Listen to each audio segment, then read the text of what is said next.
તમારા બધાનું સ્વાગત છે શ્રી શ્રી રાધા ગોવિંદા ઇસ્કોન મેંગલુરુ પરિવાર તરફથી તમારા બધાનું હાર્દિક સ્વાગત છે। આજનો 8મો દિવસ, જે દ્રઢ નિશ્ચયથી તમે બધા જોડાયેલા છો એના માટે પણ ખૂબ ખૂબ આભાર બધાનો। નહીં તો 1 થી 6 અધ્યાય એ પછી આગળ કોઈ આવી પણ નથી શકતું, એવું પણ થાય છે। તો તમે બધા ખૂબ જેને કહેવાય ને cream out of the cream, cream out of the cream, બધા જે પણ આગળ 18 અધ્યાય સુધી પૂરા કરશે તો બધા cream out of the cream participants હશે। તો ખૂબ સરસ, બધાનું સ્વાગત છે। આપણે આપણા ક્લાસમાં મંગલતાને વધાવી અને શરૂઆત કરીએ। ભગવાનના ચરણોમાં વંદન કરીને, પ્રભુપાદના ચરણોમાં વંદન કરીને શરૂઆત કરીએ। ओम अज्ञानतिमिरान्धस्य ज्ञानाञ्जनशलाकया चक्षुरुन्मिलितं येन तस्मै श्रीगुरवे नमः। श्रीचैतन्यमनोभीष्टं स्थापितं येन भूतले स्वयं रूप कदा मह्यं ददाति स्वपदान्तिकम्। वन्देऽहं श्रीगुरो श्रीयुतपदकमलं श्रीगुरुन् वैष्णवांश्च श्रीरूपं साग्रजातं सहगण रघुनाथान्वितं तं सजीवं साद्वैतं सावधूतं परिजनसहितं कृष्णचैतन्यदेवं श्रीराधा कृष्णपादान् सहगण ललिता श्रीविशाखान्वितांश्च। हे कृष्ण करुणा सिन्धो दीनबन्धो जगत्पते गोपेश गोपिका कान्त राधा कान्त नमोस्तुते। તો આજે આપણે અહીંયા જોઈ રહ્યા છે શ્રી રાધા કૃષ્ણ પાદાન સહગણ લલિતા શ્રી વિશાખાન્વિતાંશ છે। તો જે રાધાજીની સખીઓ છે, લલિતા, વિશાખા સખી, એ આપણે બધી રાધાજીની સખીઓને પણ આપણે પ્રણામ કરવાના છે। કેમ પ્રણામ કરવાના છે? કેમ કે એ ભગવાનની ખૂબ મોટી ભક્ત છે। અને હંમેશા આપણી ઉપર ભગવાનની કૃપા ભક્તો દ્વારા આવતી હોય છે। આપણને ભગવદ્ ગીતાનું જ્ઞાન પણ અર્જુનજી દ્વારા મળ્યું છે, કેમ કે અર્જુનજી ભક્ત હતા, ભગવાનના મિત્ર હતા। ભક્તો સીમે સખા ચેતી ભગવાને કહેલું। તો ભક્તોની કૃપા હંમેશા, ભગવાનની કૃપા ભક્તો દ્વારા આપણા ઉપર આવતી હોય છે। એટલા માટે પણ એ બધાને આપણે નમન કરવાનું છે। અહીંયા જે બાજુમાં આપણે જોઈ રહ્યા છે તો કૃષ્ણ ભગવાનને આપણે પ્રણામ કરી રહ્યા છે, દંડવત પ્રણામ। કેમ કે આપણે ગઈકાલના અધ્યાયમાં પણ જોયું, અહીંયા પણ લખેલું છે સૃષ્ટિના ઉદ્ભવ સ્થાન છે।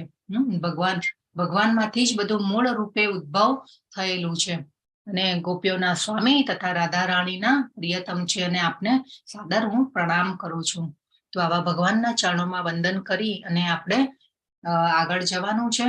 તપ્ત કાંચન ગૌરાંગી રાધે વૃંદાવનેશ્વરી વૃષભાનુ સુતે દેવી પ્રણમામી હરિપ્રિય। અહીંયા સાક્ષાત રાધાજીને પ્રણામ કરેલા છે, કેમ કે વૃષભાનુ રાજાના એ પુત્રી છે અને ભગવાનના જેને કહેવાય ને કે પ્રિય સહચરી છે। માધુર્ય ભાવમાં ભગવાનની સેવા ભક્તિ કરી રહ્યા છે। રાધાજીને તો આપણે બધા જાણીએ જ છીએ, તો એવા રાધાજીને પણ નમન છે। એ પછી અહીંયાનો શ્લોક છે, વાંછા કલ્પતરુભ્યશ્ચ કૃપા સિંધુભ્ય એવ ચ પતિતાનાં પાવનેભ્યો વૈષ્ણવેભ્યો નમો નમઃ। તો અહીંયા લખેલું છે, કલ્પવૃક્ષની જેમ સૌ કોઈની ઈચ્છાઓને પૂર્ણ કરી શકે તેવા પતિત જીવોને પાવન કરનારા અને કૃપાના સાગર જેવા સર્વ વૈષ્ણવ ભક્તોને દંડવત પ્રણામ હો। તો વૈષ્ણવ કોને કહેવાય? બ્રાહ્મણથી પણ ઉપર એક વૈષ્ણવ કેટેગરી હોય છે। આપણે બધા તો એમાં કદાચ ન પણ આવી શકીએ। વૈષ્ણવ કોને કહેવાય ને એ પણ આપણે જાણવાની જરૂર છે, કેમ કે વૈષ્ણવ એટલે કે જે કૃષ્ણને જાણતો હોય, કૃષ્ણની ભક્તિ કરતો હોય તો એને વૈષ્ણવ કહેવાય। અને અનન્ય ભક્તિ કરતા હોય એવા ભક્તોને વૈષ્ણવ કહેવાય છે। આપણે જે ઇસ્કોનના જે બ્રહ્મચારીઓ હોય એને આપણે વૈષ્ણવ કહી શકીએ। તો આ રીતે વૈષ્ણવ, કેમ કે એ બધાની કૃપા આપણા ઉપર ઉતરતી હોય છે અને ભગવાન આપણને ભગવાનનું આ જે જ્ઞાન જે છે એ ભક્તો દ્વારા મળતું હોય છે, એટલે એવા વૈષ્ણવ ભક્તોને પણ પ્રણામ આપણે કરીએ છીએ। શ્રી કૃષ્ણ ચૈતન્ય પ્રભુ નિત્યાનંદ શ્રી અદ્વૈત ગદાધર શ્રીવાસાદિ ગૌર ભક્ત વૃંદ। તો આજે વચ્ચે જે છે ચૈતન્ય મહાપ્રભુ છે, પ્રભુ છે, એ પછી નિત્યાનંદ પ્રભુ છે। નિત્યાનંદ પ્રભુ એટલે બલરામજીનો અવતાર, એ પછી છે શ્રી અદ્વૈત પ્રભુ, તો એ શિવજી અને વિષ્ણુ બેનો કમ્બાઈન અવતાર છે। અને આ બાજુ જે છે એ ગદાધર પંડિત, એ રાધાજીનો વિસ્તાર છે। અને આ બાજુ એક આપણે વ્હાઈટ કપડામાં જોઈ રહ્યા છે એ સ્વયં નારદજીનો વિસ્તાર છે શ્રીવાસાદી. તો આ રીતે આપણે ભગવાન હંમેશા એમના રસાલા સાથે જ્યારે પણ પ્રગટ થાય ને ત્યારે આવતા હોય છે. તો આપણે આ બધા જે એમની સાથે આવેલા ચૈતન્ય મહાપ્રભુના જે પાર્ષદો છે એમને પણ આપણે નમન કરીએ, અને આપણે જે હંમેશા પંચતંત્ર મંત્ર બોલીએ છીએ, જે માળા કરીએ છીએ એની ઉપરનો જે મણકો હોય છે, તો એની ઉપર આ મંત્ર આપણે કરવાનો હોય છે કે આ બધાની કૃપા જે છે, ચૈતન્ય મહાપ્રભુની કૃપા જે છે એ આપણા ઉપર આવે. તો હરે કૃષ્ણ કૃષ્ણ કૃષ્ણ હરે હરે, હરે રામ રામ રામ હરે હરે. ખૂબ ખૂબ આભાર બધાનો. આપણે શરૂઆત કરીએ. તો આજનો જે અધ્યાય જે છે 8, ભગવદ ગીતાનો અધ્યાય 8, અક્ષર બ્રહ્મ યોગ, અને પ્રભુપાદે નામ આપ્યું છે ભગવત પ્રાપ્તિ. ખૂબ સરસ અધ્યાય છે. આપણે થોડું રિવિઝન કરી લઈએ. 7મા અધ્યાયમાં આપણે ભગવાને આપણને ગઈકાલે આપણે જાણ્યું કે 3જા શ્લોકમાં ભગવાને કહ્યું હતું કે હજારો મનુષ્યોમાંથી કોઈ એક મને સિદ્ધિ પામવાનો પ્રયત્ન કરે છે. આપણે એલું મેરેથોનનું ચિત્ર પણ જોયું હતું, અને ભગવાને કહ્યું કે હજારો મનુષ્યોમાંથી. તો આપણા ઉપર બધા ભગવાનની કૃપા છે કે આપણે ભગવદ ગીતાને જાણવાની ઈચ્છા થઈ છે. આપણને આવો મોકો મળ્યો છે, અને આવો મોકો આપણને ઘરે બેઠા મળ્યો છે પાછો. કેટલું ઈઝી આપણને ચાન્સ ભગવાને આપ્યો છે. કેટલા દયાળુ ને કૃપાળુ છે ભગવાનને. હંમેશા આપણે થેન્ક યુ કહેવું જોઈએ. તો હવે આ ભગવાને આપણને કીધું, અને ખૂબ આપણે આભાર માનવો જોઈએ નામાનિષ્ઠા પ્રભુ, જે ઇસ્કોનના પ્રમુખ છે મેંગલુરુ ઇસ્કોનના, એમનો પણ આપણે ખૂબ ખૂબ આભાર માનવો જોઈએ કે આપણને આવો ચાન્સ ફ્રી આપણા માટે, પછી બધા માટે ફ્રી લઈને કોર્સ આવ્યા છે.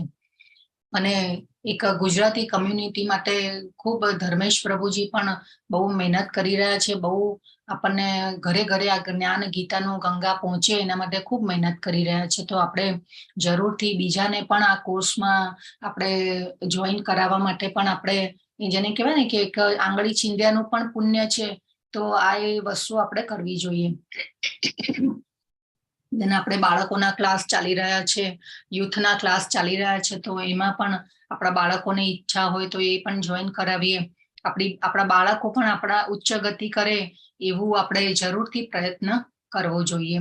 તો આજનો ખૂબ સરસ અધ્યાય છે. એ પછી ભગવાને કહ્યું હતું કે બધા જીવોનું ઉદ્ભવ સ્થાન હું જ છું, અને મારા થકી જ બધું, જેમ મોતી દોરામાં પરોવાયેલા રહે છે એવી રીતે બધું પરોવાયેલું રહે છે. એટલે બધું જ ભગવાનની શક્તિથી ચાલી રહ્યું છે.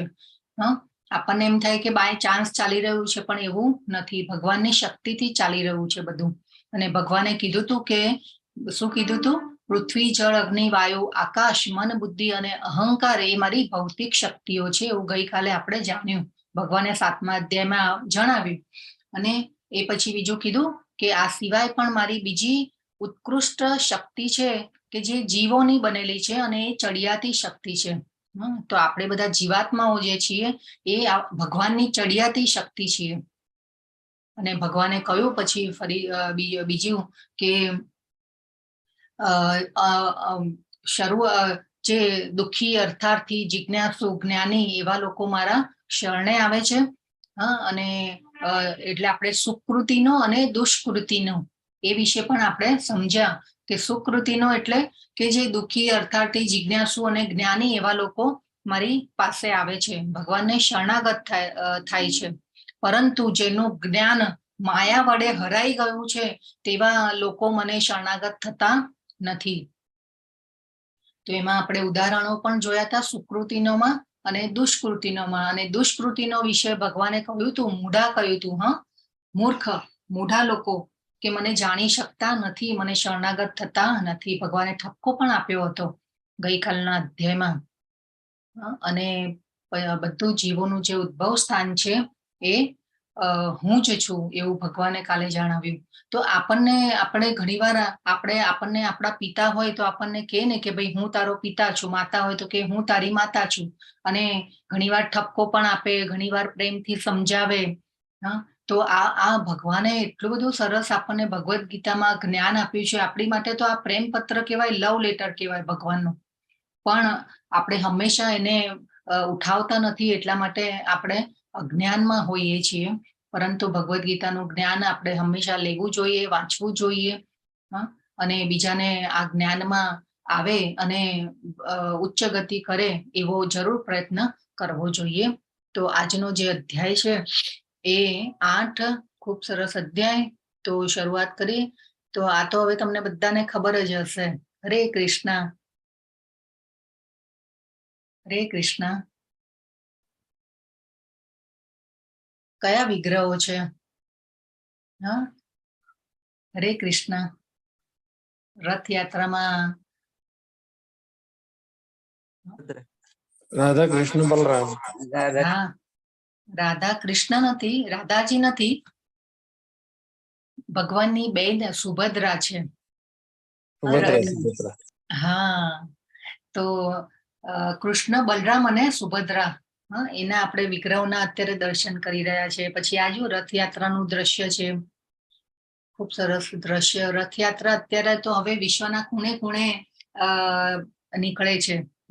અને આ શરૂઆત જે જ્યારે પ્રભુપાદ નાના હતા ત્યારે એમને કરેલી, કે મારે એમના ફાધરને કહેલું કે મારે ભગવાનને આમ છે ને કહેવાય ને કે બધાને દર્શન કરાવે છે. અને બહુ ભક્ત હતા ભગવાનના શ્રીલા પ્રભુપાદ નાનપણથી જ. અને એમને આ શરૂઆત કરીને પછી હવે અત્યારે તો વિશ્વના ખૂણે ખૂણે રથયાત્રા નીકળે છે. એ પછી આ જગન્નાથપુરી મંદિર જે છે એનું દ્રશ્ય છે. ખૂબ સરસ મંદિર છે અને ત્યાંના દર્શન આપણે તીર્થયાત્રાઓ શેના માટે કરવાની હોય છે? અત્યારે તો આપણા ભારતના કોઈ પણ રાજ્યમાં જોઈ લો ને તો બધે તીર્થધામો આવેલા છે કૃષ્ણના. તો આપણે યાત્રા શેના માટે કરવાની? કે આપણી ચેતના શુદ્ધ થાય. પહેલો શ્લોક છે, અર્જુનજીએ પૂછા કરી, હે ભગવાન, હે પુરુષોત્તમ, બ્રહ્મ શું છે, આત્મા શું છે, સકામ કર્મ શું છે, આ ભૌતિક જગત શું છે અને દેવો શું છે? કૃપા કરી આ બધું મને જણાવો. ગઈકાલના અધ્યાયમાં ભગવાને કહી દીધું કે જે મને જગતનો, યજ્ઞોનો અને દેવોનો સ્વામી જાણે છે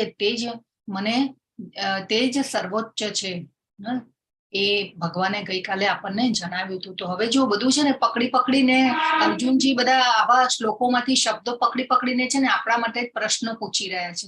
તો 7મા અધ્યાયનો એક 29મો શ્લોક અને 30મો શ્લોક, બેમાંથી પાછા અર્જુનજીએ પ્રશ્નો શબ્દો પકડ્યા અને પાછા ભગવાનને પ્રશ્નો પૂછી રહ્યા છે.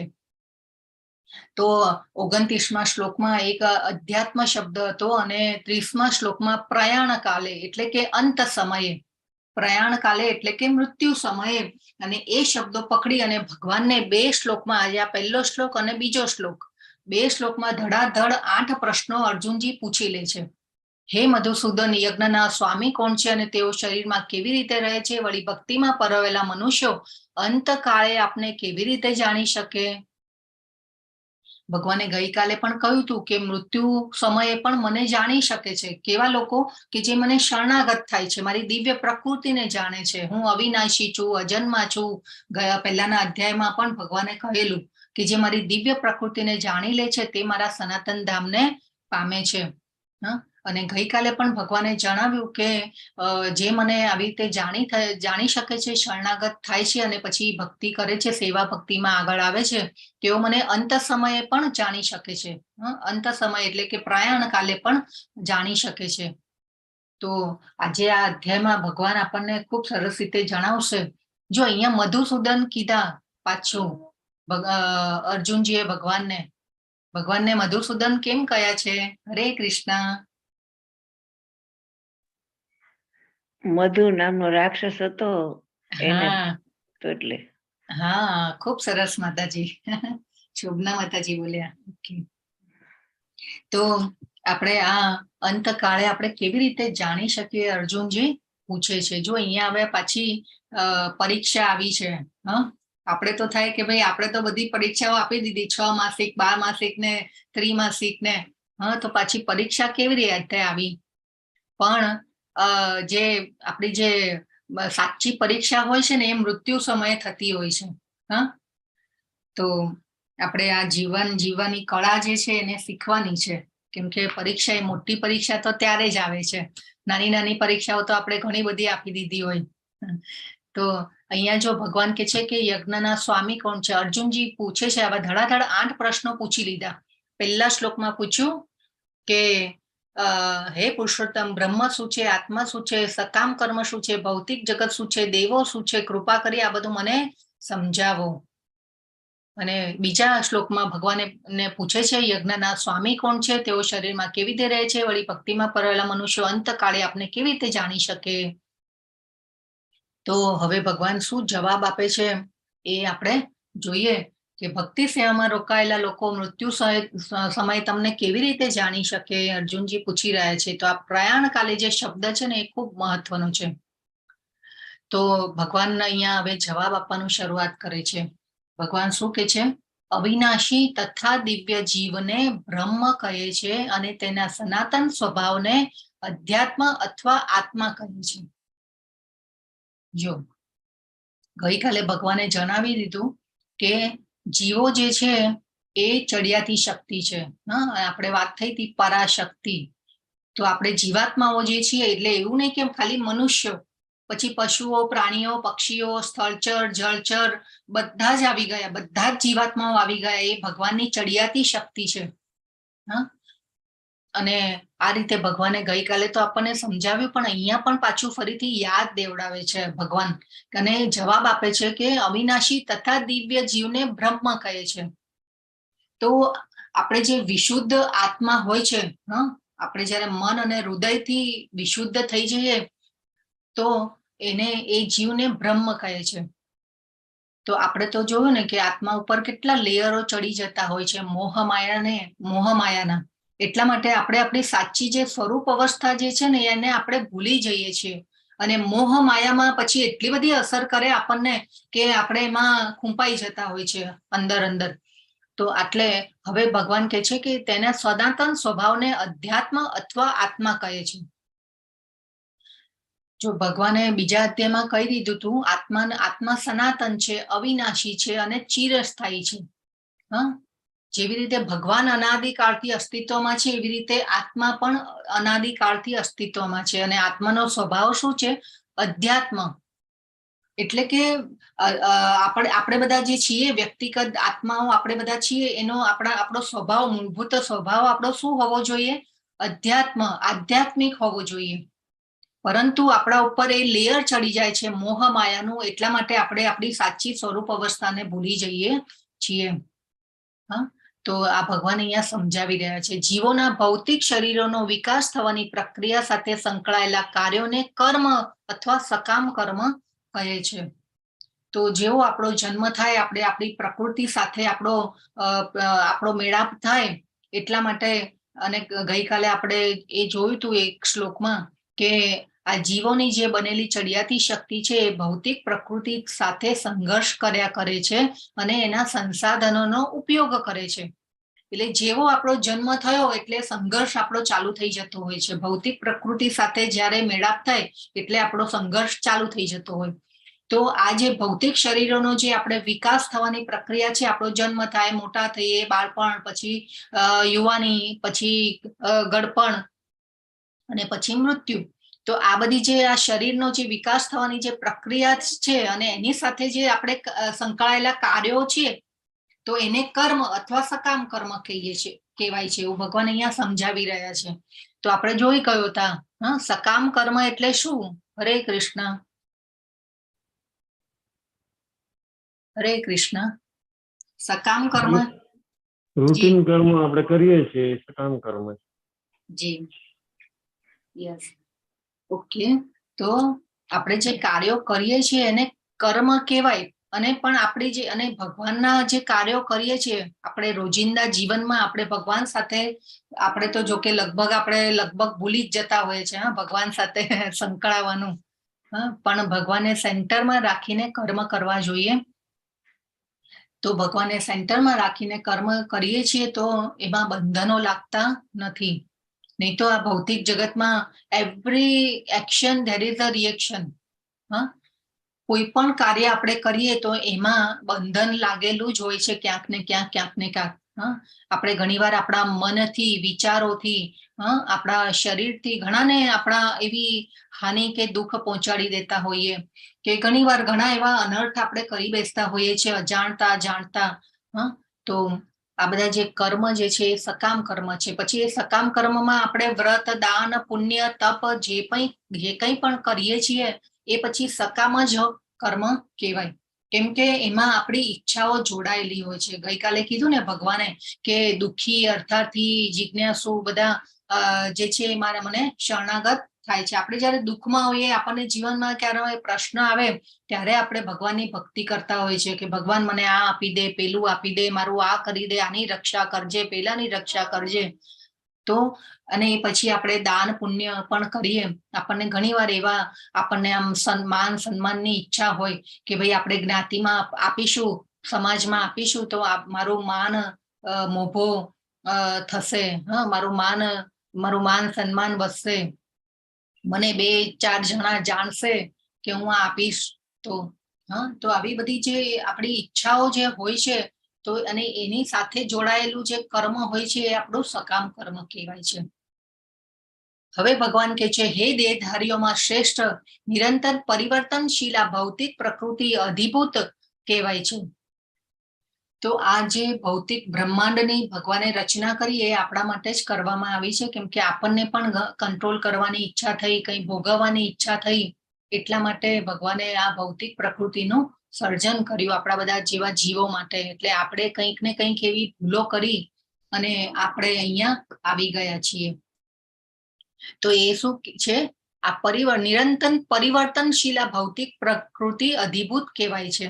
તો જો આપણે આ ભૌતિક પ્રકૃતિ જે છે ને એમાં આપણે આ જ્યાં મટીરિયલ વર્લ્ડમાં રહી રહ્યા છીએ એ બધું પરિવર્તનશીલ છે.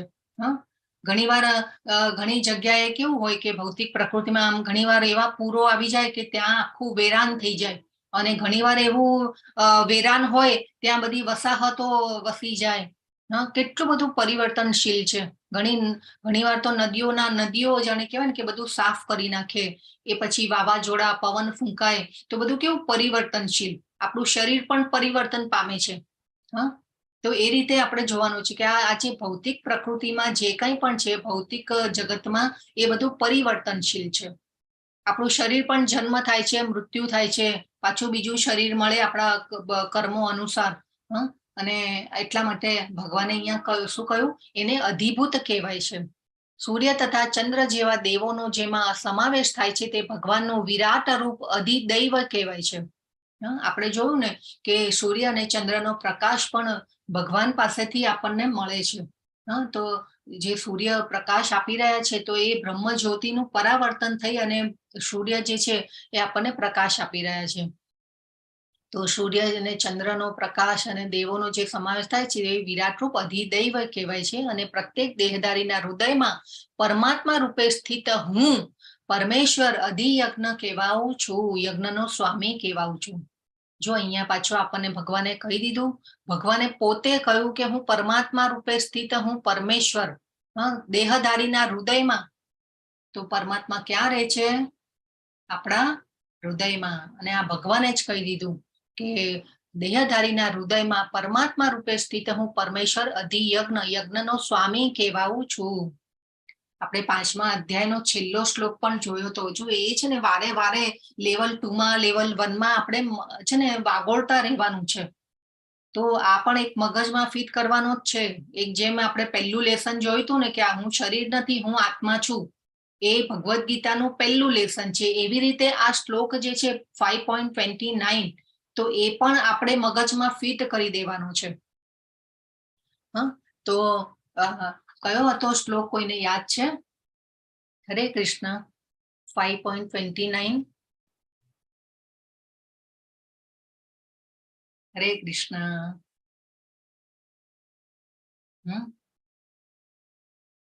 ઓકે, ચલો હું કહી દઉં.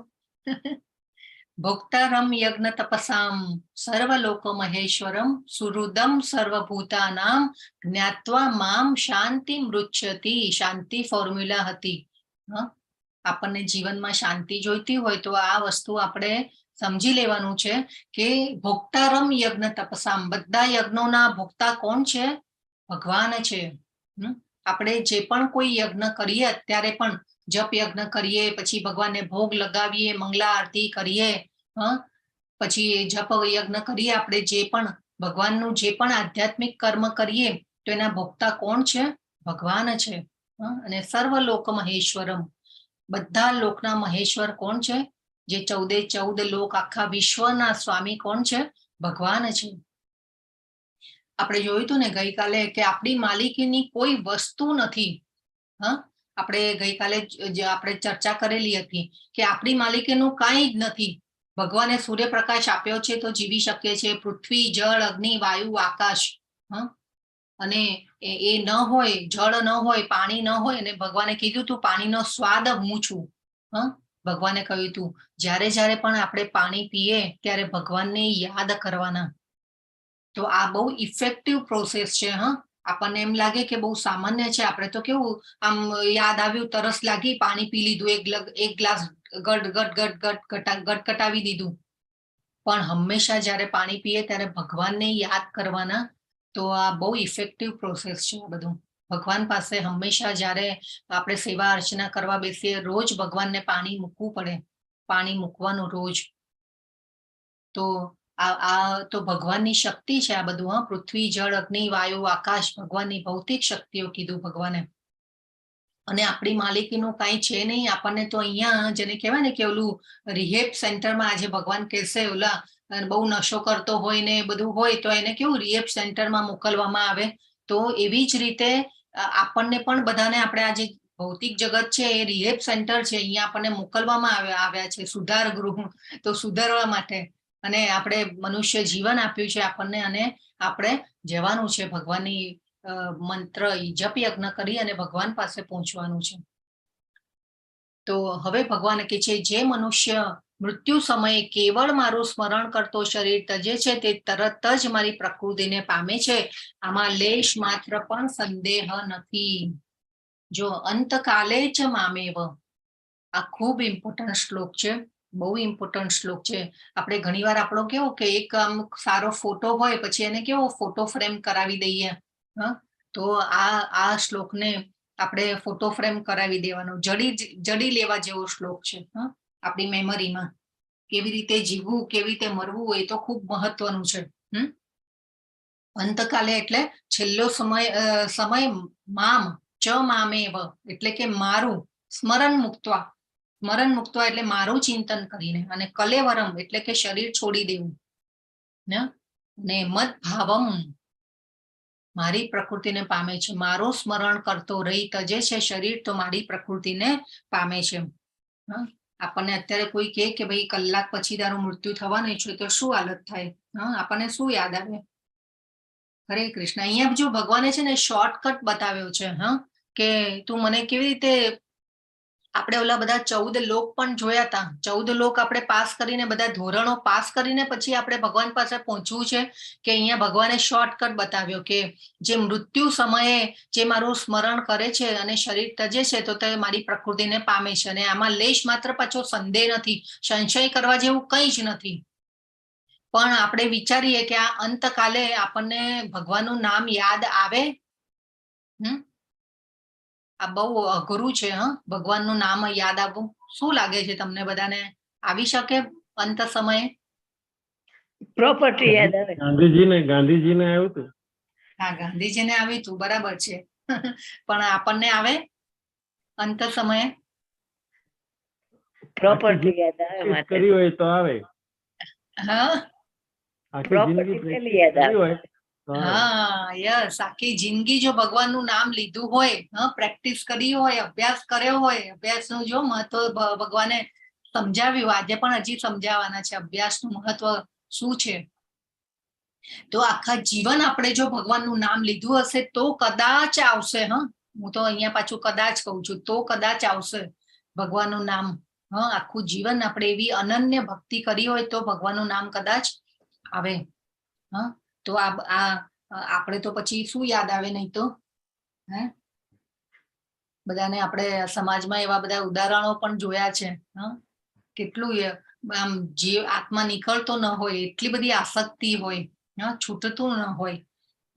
અને અચ્છા ડોક્ટરના આપણે તો એવા બી પેશન્ટો જોયા છે કે છેલ્લા ટાઈમે બધા આમ પિતા પાસે સાઈન પણ કરાવતા હોય. તો પરીક્ષિત મહારાજ ખૂબ જેને કહેવાય ને કે આના માટે ઉમદા ઉદાહરણ બન્યા છે. પરીક્ષિત મહારાજ તો કેવું આખું સામ્રાજ્ય, પૃથ્વીનું સામ્રાજ્ય છોડી અને એમને ખબર પડી કે હવે મારું 7 દિવસમાં મૃત્યુ થવાનું છે ને ભગવાન વિશે જાણવા માટે 7 દિવસ એમને જેને કહેવાય ને કે ભાગવતનું શ્રવણમ કર્યું. પરંતુ આપણને તો ખબર નથી કે 7 મિનિટ પછી શું થવાનું છે, 7 કલાક પછી શું થવાનું છે કે 7 દિવસ પછી શું થવાનું છે. તો હંમેશા એવી રીતે જીવવાનું કે આ આપણો છેલ્લો દિવસ છે એવું એવી રીતે આપણે જીવવું જોઈએ અને ભગવાનની નામ સ્મરણ કરવું જોઈએ. એટલા માટે આપણે આ શ્લોક જે છે ને એ ખૂબ મહત્વનો છે. તો ભગવાને જવાબમાં અર્જુનજીના જવાબમાં 2 શ્લોક ખૂબ આ અધ્યાયમાં મહત્વના કીધા. એક તો ભગવાને આ શોર્ટકટ શું બતાવ્યો કે અંતકાલે ચ મામેવ, અંતકાળે જે મૃત્યુ સમય કેવળ મારું સ્મરણ કરતો શરીર તજે છે તે તરત જ મારી પ્રકૃતિને પામે છે. પરંતુ આ બહુ અઘરું છે. આ થઈ ન શકે આપણાથી. જો જીવનમાં આપણે ભગવાનનું નામ લીધું હશે તો જ આપણે અંત સમયે ભગવાનનું નામ લઈ શકીશું. નહીં તો પછી શું યાદ આવે?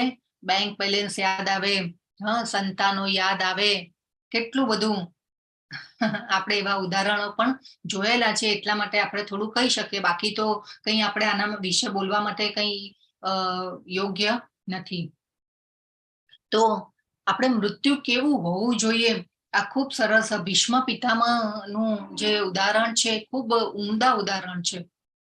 ભીષ્મ પિતામહને બાણશૈયા ઉપર પડેલા હતા અને મૃત્યુ સમયે ભગવાન સામેથી એમને મળવા આવે છે. બોલો, કે પાંડવોને કહે છે કે નહીં તમે તૈયાર થઈ જાઓ.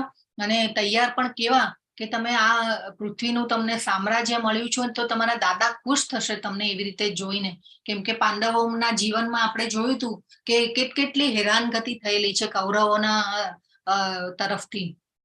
એટલા માટે ભગવાન પાંડવોને તૈયાર કરીને લઈ જાય છે ભીષ્મ પિતામહ પાસે. અને એ પછી ખૂબ સરસ ભીષ્મ પિતામહ જે છે એ પ્રાર્થના પણ કરે છે, ભગવાનની વાંગમય સ્તુતિ કરે છે. અને ઘણી એટલે છેલ્લા સમયે ખૂબ સરસ ભગવાન તો આવે જ છે એમને મળવા માટે, પણ એમને તરસ પણ લાગી હોય છે. તો તરસ લાગી હોય છે એટલે જરા ઈશારો કરે છે કે પાણી પીવું છે. તો દુર્યોધન જે હોય છે, દુર્યોધન એના ઓલા દ્વારપાલો હોય ને એને એમના જે ઓલા કહેવાય ને કે ચાકરો, તો એને આજ્ઞા કરે છે કે ભાઈ ભીષ્મ પિતામહ માટે પાણીની વ્યવસ્થા કરો. ઓલો ઓર્ડર કરે ને એવી રીતે ઓર્ડર કરે છે. પરંતુ અહીંયા ભીષ્મ પિતામહ જેને કહેવાય ને કે સમજી જાય છે કે ભાઈ હવે તો મારે આનું પાણી પણ નથી પીવું. અને અર્જુનજીની સામે ખાલી આંખ મેળવે છે અને અર્જુનજી સમજી જાય છે. અને અર્જુનજી એવું તીર મારે છે કે એ તીર મારી અને પછી જમીનમાંથી પાણી, અહીંયા જો તમને બધાને દેખાઈ રહ્યું હશે તો જમીનમાંથી ગંગાજીને ઉત્પન્ન કરે છે અને સીધું ભીષ્મ પિતામહના મોઢામાં એ પાણીની ધારા જે હોય છે એ ભીષ્મ પિતામહના મોઢામાં જાય છે. તો કેટલો જેને કહેવાય ને કે અને ભગવાન પ્રત્યે એમને એટલો, અને ભગવાનના મોટા ભક્ત હતા અને 12 મહાજનોમાં એમનું નામ છે ભીષ્મ પિતામહનું. તો મૃત્યુ આવું હોવું જોઈએ. પણ આપણું જે મૃત્યુ જે છે એ આ રીતે થઈ શકે ન થઈ શકે આપણને ખબર નથી. આપણો જન્મ કેવી રીતે ક્યારે થશે, મૃત્યુ ક્યારે આવશે, આપણને તો કાંઈ જ ખબર હોતી નથી. પણ મૃત્યુ જે છે એ ભીષ્મ પિતામહ જેવું હોવું જોઈએ. એટલા માટે અને આ મૃત્યુ સમયે પાછું જો કેટલું અનન્ય ભક્તોનો સાથ મળ્યો. ભગવાન તો આવ્યા પણ સાથે સાથે પછી જે ભગવાનના જે અનેક અવતારો થયેલા હતા, વેદ વ્યાસજી ને એ બધા પણ આવેલા હતા. અને ભીષ્મ પિતામહને ભગવાને આજ્ઞા આપી છે કે તમે તમારી પાસે જે જ્ઞાન જે છે એ યુધિષ્ઠિરને પણ આપેલું છે. એટલે એ જ્ઞાનને સાંભળવા માટે પણ બધા ઘણા બધા ભાગવતમમાં ઉલ્લેખ છે કે ઘણા બધા એમને સાંભળવા માટે આવેલા હતા મૃત્યુ સમયે. તો આ ખૂબ જેને કહેવાય ને કે મહત્વનું છે કે આ બધા ભક્તોનો સાથ મળવો, ભગવાનનું સાથે હોવું અને પછી ભગવાનનો હાથ પકડી અને મૃત્યુ પામે છે. તો આ રીતે ખૂબ મહત્વનું છે, આવું મૃત્યુ હોવું જોઈએ. તો હવે ભગવાન પાછો બીજું કે છે આ શ્લોકમાં કે હે કુંતી પુત્ર, શરીરનો ત્યાગ કરતી વખતે મનુષ્ય જે ભાવનું સ્મરણ કરે છે એવા જ ભાવને તે નિશ્ચિતપણે પ્રાપ્ત કરે છે. જો ભગવાન અહીંયા પાછું બીજું હવે 2 ઓપ્શન આપ્યા. ભગવાને કીધું કે જે અંતકાલે મારું સ્મરણ કરે છે તે મૃત્યુ સમયે મને પામે છે એવું ભગવાને કીધું ને. હવે બીજું શું કહી રહ્યા છે ભગવાન કે શરીરનો ત્યાગ કરતી વખતે મનુષ્ય જે ભાવનું સ્મરણ કરે છે એવા જ ભાવને તે નિશ્ચિતપણે પ્રાપ્ત કરે છે. જો હવે અહીંયા ભગવાન ક્લિયર સ્ટેટમેન્ટ આપે છે કે ફરીથી અર્જુન માટે પાછો કોંતે શબ્દ વાપર્યો અને પૃથાપુત્ર તરીકે પણ ભગવાન ઘણીવાર કહે છે. પૃથાપુત્ર એટલે પણ કુંતીના પુત્ર. તો આ રીતે ભગવાન રણ મેદાનમાં પણ કુંતી માતાને યાદ કરે છે. અને બીજું અહીંયા ભગવાને કીધું કે શરીરનો ત્યાગ કરતી વખતે મનુષ્ય જે ભાવનું સ્મરણ કરે છે એવા જ ભાવને તે નિશ્ચિતપણે પ્રાપ્ત કરે છે. તો આપણે મૃત્યુ સમયે જેવા ભાવને આપણે યાદ કરશું એવા ભાવમાં આપણે એ ભાવને પાછું નિશ્ચિતપણે આપણે પ્રાપ્ત કરીએ છીએ. તો એના માટે આપણે ખૂબ સરસ કથા જોવાની છે એક ભરત મહારાજની. તો ભરત મહારાજ પણ પૃથ્વીના જેને કહેવાય ને કે સમ્રાટ હતા અને આખું પૃથ્વીનું સમ્રાટ પણ ભોગવતા હતા. અને ત્યારે તો કેવા રાજા ઋષિઓ જેવા હતા અને જ્ઞાન લઈ અને પછી રાજાનું કામ કરતા. એટલે એવી પ્રજા પણ એમના કાળમાં એટલી સુખી હોય અને આધ્યાત્મિક પ્રગતિ કરતી હોય. તો જ્યારે વાનપ્રસ્થાશ્રમ આવ્યો, રાજાએ બધું છોડી અને પછી વનમાં નીકળી જાય છે ભગવાનને પામવા માટે અને તપશ્ચર્યા કરે છે. હવે એક દિવસ એવું થાય છે કે એમનું જે આ રૂટીન કાર્ય હોય ત્યારે એ રૂટીન કાર્ય યજ્ઞ અને બધું કરતા હોય છે ત્યારે એક હરણ જે છે એમના જે ઓલું આશ્રમ જેવું બનાવેલું હોય ને, કુટિયા એમનું કહેવાય, આપણે કુટિયા કહેવાય. તો એ જે કુટિયા પાસે એક હરણ જે છે એ આવે છે અને દોડતું હાંફતું આવતી હોય છે. પણ એક જેને કહેવાય કે સગર્ભા હરણ હોય છે, એટલે કે પ્રેગ્નન્ટ હરણ હોય છે. તો એ જ્યારે એને જુએ છે અને એની પાછળ એક શિકારી પડ્યો હોય છે, એટલે એ દોડતું જાય છે હરણ આગળ. અને આ જોઈ અને જરા ભરત રાજાને થોડી જેને કહેવાય ને કે ઉત્કંઠા થઈ કે હું એને બચાવું. તો એ પણ એની પાછળ દોડે છે અને એ પછી શિકારી આગળ જાય છે, દોડતો જાય છે હરણ, અને એ પછી વચ્ચે નદી હોય છે. તો એ નદીને કૂદકું મારી અને હરણ જે છે એ સામે કિનારે જતું રહે છે કે શિકારી મને પકડી ન શકે. અને એ જે હરણ નદીની સામે કિનારે આવે છે, ગભરાયેલું હોય છે અને એટલા માટે એની જેને કહેવાય ને કે પ્રસૂતિ થઈ જાય છે. તો બાળક બહાર આવી જાય છે, હરણ બાળક જે છે એ બહાર આવી જાય છે અને જે હરણી હોય છે એનું મૃત્યુ થઈ જાય છે. હવે આ ભરત રાજાને જેને કહેવાય ને કે એમ થઈ ગયું કરુણાવશ કે ભાઈ હવે આ હરણ જે છે એનું હવે આ બચ્ચું છે, હવે કેવી રીતે જીવશે? જો આગળ જશે તો એને કોઈ મારી નાખશે, કોઈ શિકારી પશુઓ જે છે, જંગલી પશુઓ એને મારી નાખશે. એક કામ કરું કે હું એને મારી કુટિયામાં લઈ આવું. અને પછી એને કુટિયામાં લઈ આવે છે. એ કરુણાવશ થઈ અને લઈ આવે છે અને પછી એનો જેને કહેવાય ને કે રોજ આલો પાલો કરે છે હરણનો, એને ખવડાવે પીવડાવે, એનું ધ્યાન રાખે. અને એ બધું કરતા હરણ મોટું થઈ જાય છે. અને હરણ મોટું થઈ જાય છે, એક દિવસ આશ્રમમાંથી જતું રહે છે. હવે જો આસક્તિ કેવી હરણમાં ફસાઈ ગઈ છે, આસક્તિ હરણમાં હતી, હરણના બચ્ચામાં. એટલે એને શોધવા માટે નીકળે છે, હરણના બચ્ચાને શોધવા માટે ભરત રાજા જે છે એ નીકળે છે. હવે શોધતા એવું થાય છે કે અને એટલી બધી પ્રેમાવશ થઈ ગયા હોય છે હરણના બચ્ચા પ્રત્યે, એમનો એટલો લગાવ થઈ ગયો હોય છે કેમ કે આટલા દિવસ રાખ્યું હોય, સાચવી હોય, એટલે એમાં આસક્તિ આવી જાય છે ભરત રાજાને. અને એ પછી જયારે શોધવા જાય છે ત્યારે શોધતા એવું થાય છે કે એમના એક પહાડ ઉપરથી એમનો પગ લપસે છે અને એમનું મૃત્યુ થાય છે. હવે મૃત્યુ સમયે આ જે હરણ હોય છે એ હરણનું જેને કહેવાય કે લગાવેમાં હતો, એટલે બીજો જે જન્મ, બીજું શરીર મળે છે એ હરણનું મળે છે. પરંતુ એ હરણના શરીરમાં પણ કેવું હોય કે ભાઈ પૂર્વ જન્મના જે સંસ્કાર હતા, કે બ્રહ્મચર્યાશ્રમમાં જે બધું જ્ઞાન લીધેલું હતું, તો એ બધા સંસ્કાર તો પૂર્વજન્મના હોય, ભલે શરીર હરણનું હતું, પરંતુ આ સંસ્કારના લીધે એમને હરણના શરીરમાં પણ એ બધું યાદ હોય છે. કેમ કે એ તો ભગવાનના એ ભક્ત પણ હતા સાથે સાથે, પણ આ આસક્તિ એમાં લાગી ગઈ એટલે જે મૃત્યુ સમયે જે ભાવ આવ્યો, બીજું શરીર હરણનું મળ્યું, અને હરણના પછી એમને જે આ બધું યાદ હોય છે, એટલા માટે શું કરે કે જ્યાં એવી જગ્યાએ જઈને રહે છે કે જ્યાં સંતો, ઋષિઓ, જે મહાત્માઓ જે બધા આવી કથાઓ કરતા હોય અને જ્યાં ભગવાનનું કાર્ય થતું હોય, ત્યાં એવા જગ્યાએ જઈ અને રહે છે, અને પછી ત્યાંનું જે સંતો મહાત્માઓનું જે ઉચ્છિષ્ટ હોય એવું બધું ખાતા હોય છે. અને એમ કરતા કરતા હરણના શરીરમાંથી પણ એમનું મૃત્યુ થાય છે.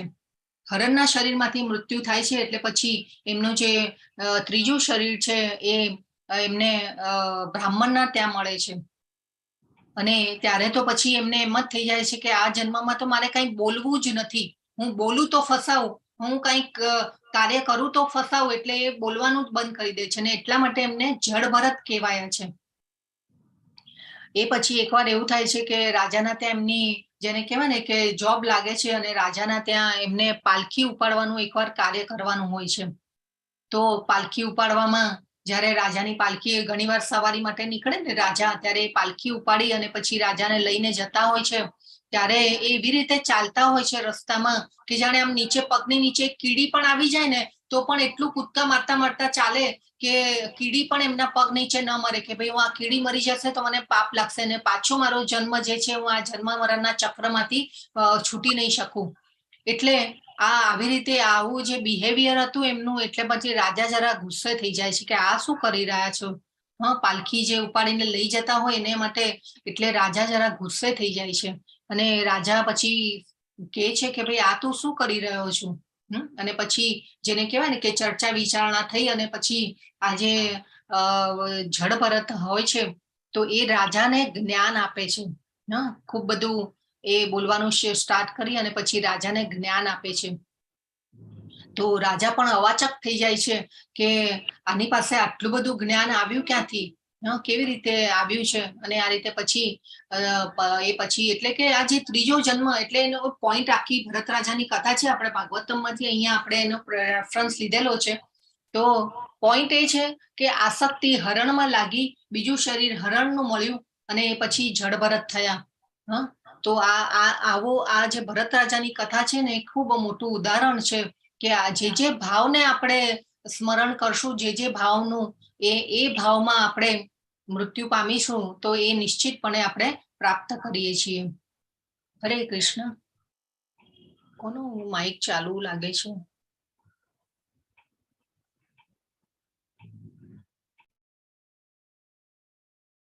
પ્લીઝ મ્યુટ કરજો. ઓકે.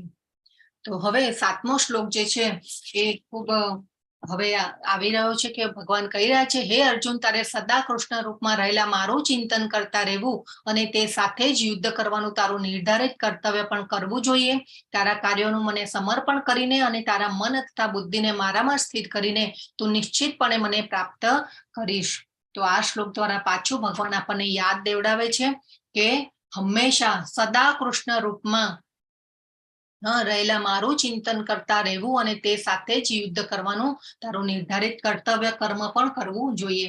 તો અહીંયા પાછું યાદ દેવડાવ્યું ભગવાને કે આપણને જે પણ નિયત ડ્યુટીમાં આપણે મૂક્યા છીએ ભગવાને, તો એમાં રહી અને પછી આપણે હંમેશા ભગવાનને સેન્ટરમાં રાખી અને આપણે કર્મ કરવા જોઈએ, અને આપણું કર્તવ્ય કર્મ નિભાવી અને પછી આપણે આગળ વધવું જોઈએ.